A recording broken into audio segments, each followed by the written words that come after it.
वंदे मातरम साथियों, आज हम आए हुए हैं राजस्थान और हरियाणा बॉर्डर पर। ये डुलानिया गांव है और ये पिलानी में डिस्ट्रिक्ट में पड़ता है। अभी हम हैं कैलाश छिल्लर जी के फार्म पर। ये मौसमी का फार्म है, इसको इधर माल्टा कहते हैं, माल्टा ही है एक्चुअल में। और ये पूरे 48 एकड़ में फैला हुआ है। ये आप देखेंगे, ये बहुत ही बड़ा फार्म है।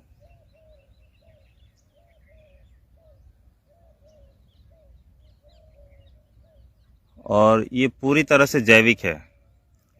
तो इस फार्म पर आप देखेंगे, ये जो पेड़ खड़ा है माल्टे का, ये इसमें काला काला धब्बा आपको दिख रहा होगा। ये अभी पोटेशियम ह्यूमेट का स्प्रे चल रहा है, इसलिए ये काले धब्बे आ गए हैं। बाकी इनकी पत्तियों को आप देखेंगे तो ये एकदम बहुत चिकने हैं और एकदम लाइट है।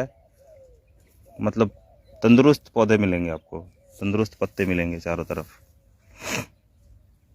तो लाइव आने का मुख्य विषय ये था कि आज जो है किसान बहुत भ्रमित है जैविक कृषि को लेकर।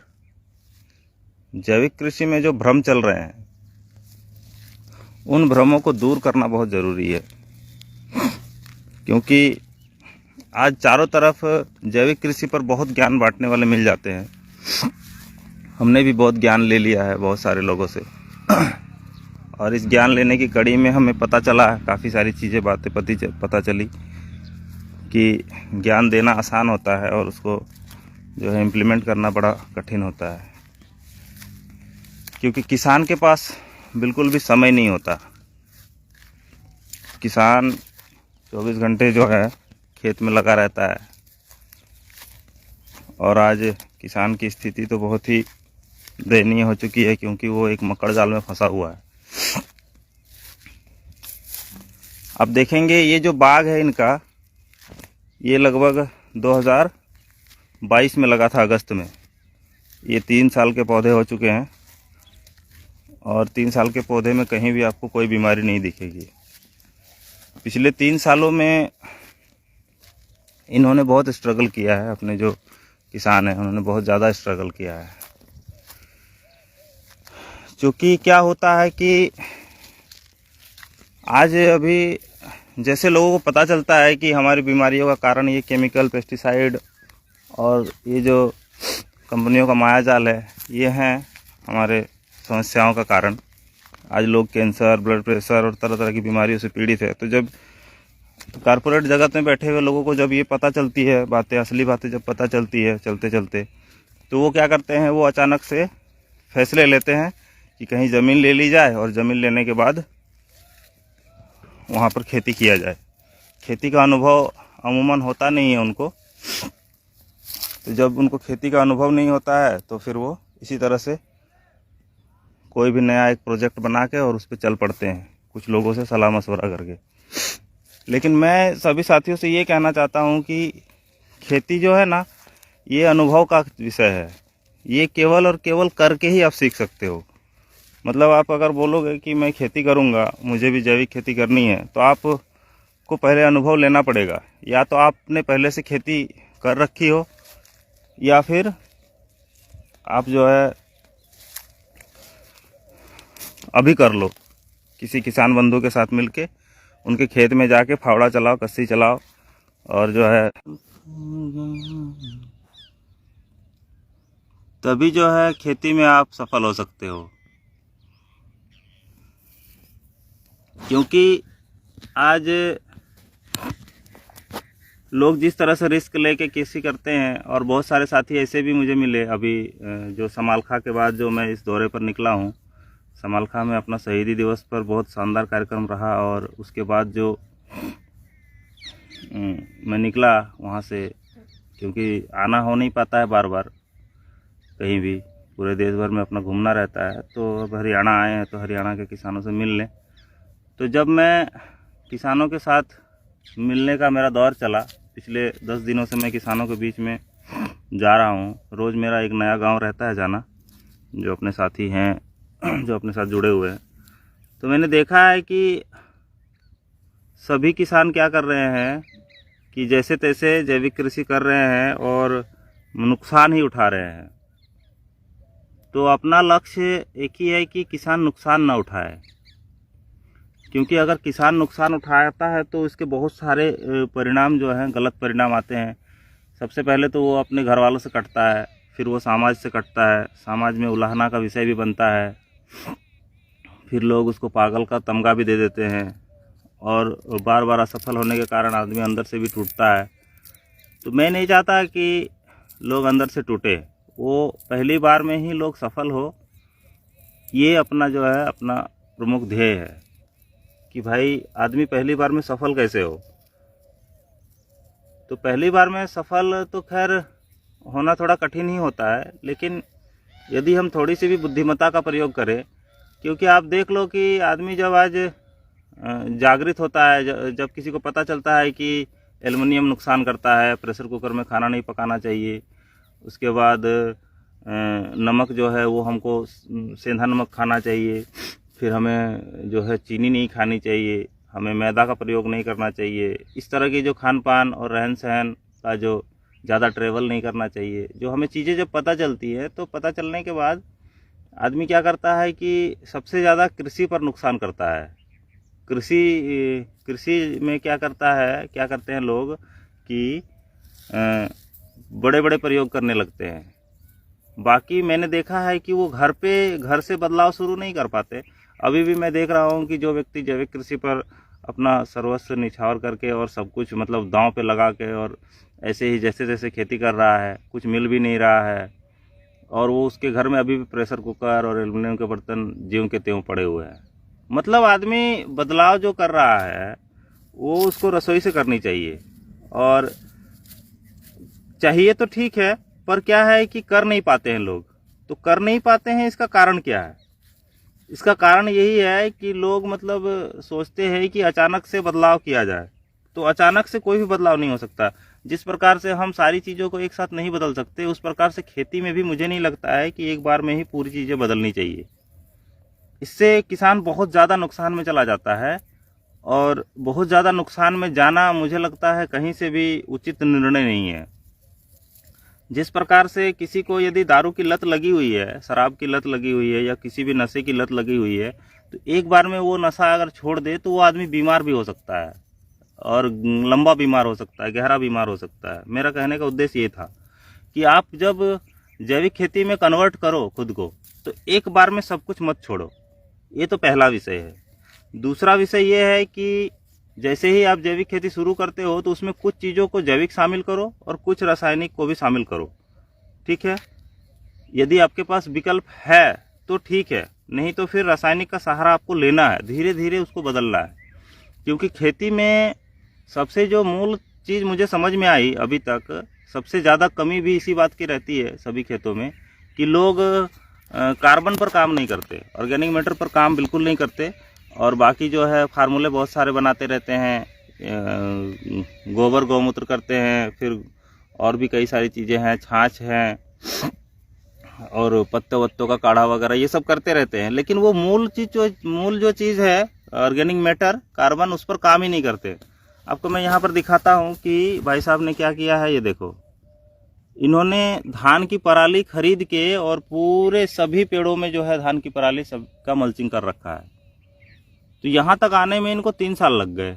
अब सोचो कि ये पहले साल अगर ये होता मल्चिंग, इस ढंग से यदि अच्छे से मल्चिंग किए रहते तो और भी बेहतर हो सकता था।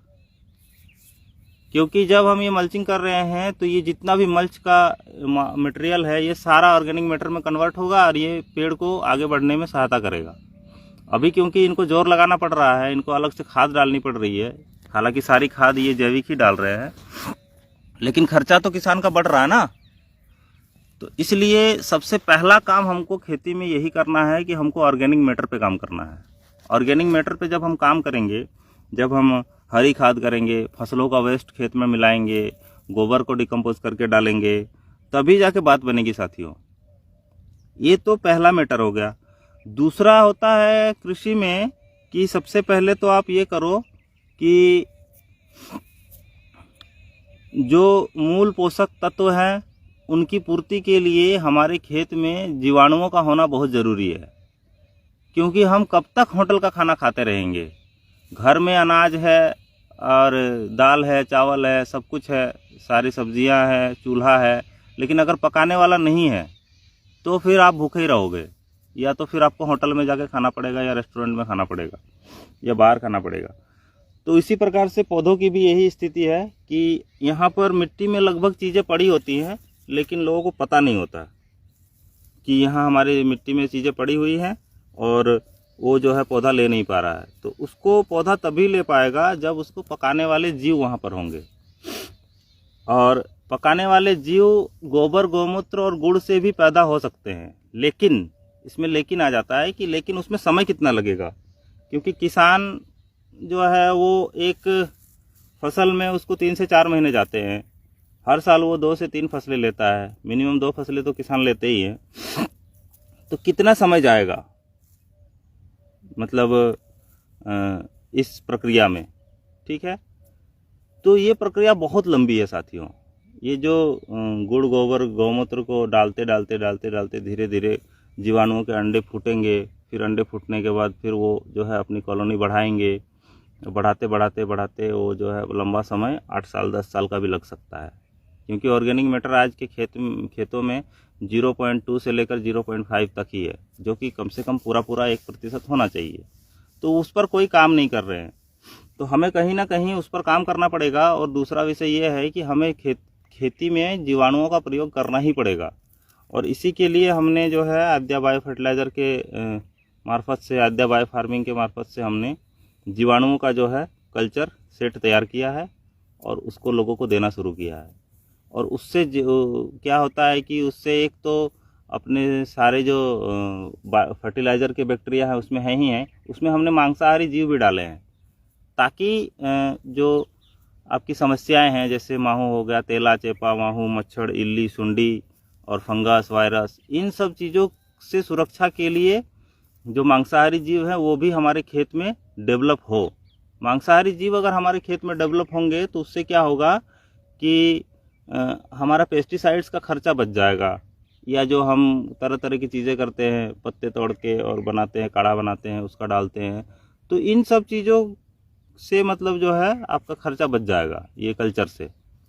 क्योंकि मांसाहारी जब जीव हमारे खेत में जाएंगे, पौधे पर स्प्रे होगा, तो वो फिर हमारे बीमारियों को और कीटों को जो है रोक देंगे। ये तो एक हो गया विषय। दूसरा विषय ये हो गया कि विकल्प नहीं है आज किसानों के पास, कोई भी विकल्प नहीं है।